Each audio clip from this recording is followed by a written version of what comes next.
Dr. Cynthia Bejarano, and I remember it was April the 21st, 2003. I was interviewing for the position of Dean of the College of Arts and Sciences at New Mexico State University.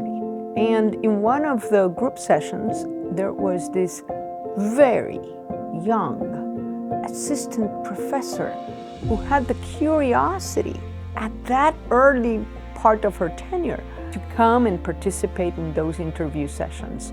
And I remember even at that moment, she started telling me about this grant that she was working on, now known as CAMP, the College Assistance Migrant Program. When I started as a professor at New Mexico State, a dear friend of mine at the time, to this day, Representative Ray Lada, he was working at Gadsden Independent School District, and he said there's this grant that works with farm workers and it helps young people to go to college. And I said, I'm in. Whatever I need to do, I'm in. And what inspired me about camp is this has been decades in the making, since the story of my own parents when they were very young, my grandparents, even my great-grandparents. They worked in agricultural fields, they worked as ranch hands. That story has always stayed with me because I was given the opportunity not to have to toil in the fields, not to wake up at 3 in the morning to get ready to work a 12, 14-hour day in the hot sun. Growing up, I vividly remember taking the bus to school and seeing young people as I was kind of flashing by the scopeless window that I recognized from the classroom or I recognized from middle school and high school, and they were working in the fields. And that has always stayed with me.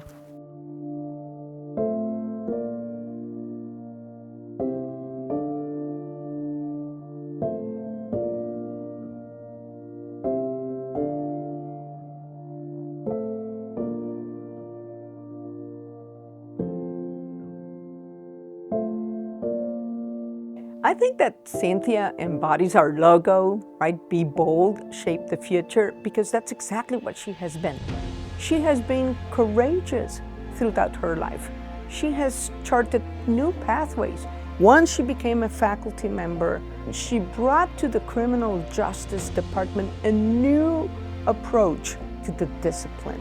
But also she has brought a new approach to scholarly work by infusing it with service, with rolling up our sleeves, right? And not just study and write about it, but let's do something about it.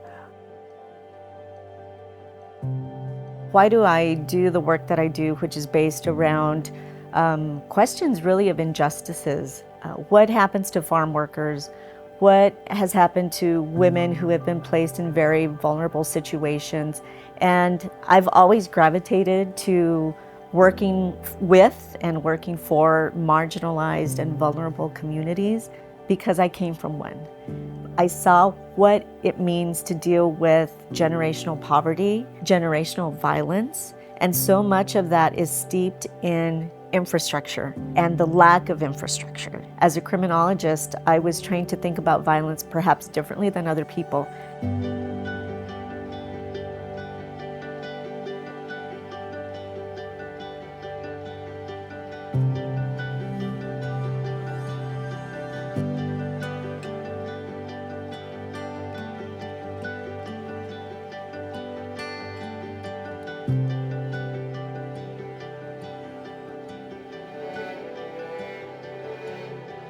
Now let's talk about Cynthia's impact in the 3 important parts of the land-grant university that New Mexico is, that is in teaching, in research, and in outreach. Cynthia started as such a young faculty member that students immediately gravitated to her.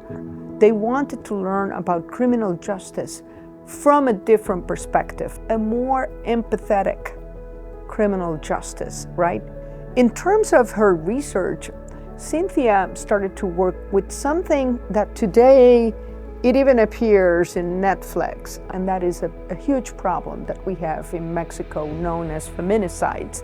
These women that would disappear, very young women disappeared from their communities and never to be seen again. That's a very heavy topic. Cynthia's research broached and opened new light into what was happening inside Mexico and that very unfortunate reality that we were living and we continue to live.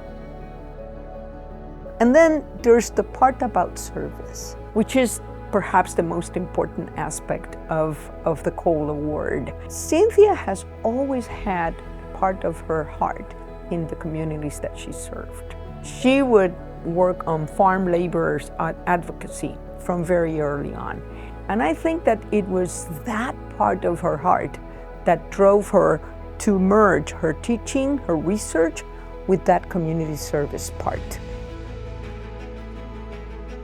I want to share that in January, I was very fortunate to go to the state legislature, as I do every year with my camp colleagues and students, and we were able to also recognize the students at that point.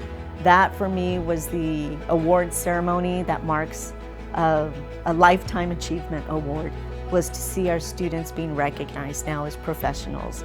I still get chills thinking about hearing Dr. Carlos Cano as a medical doctor recognized. The state game commissioner, Tircio Lopez, recognized Dr. Manuel Serrano working at Sandia National Labs, and Lupe Jaramillo as the senior state auditor. For me, those are the awards that I don't have a plaque for, but I carry with me all the time because it's so significant to see how, if you are committed to something and you wait long enough, you can see the fruits of your labor come to fruition.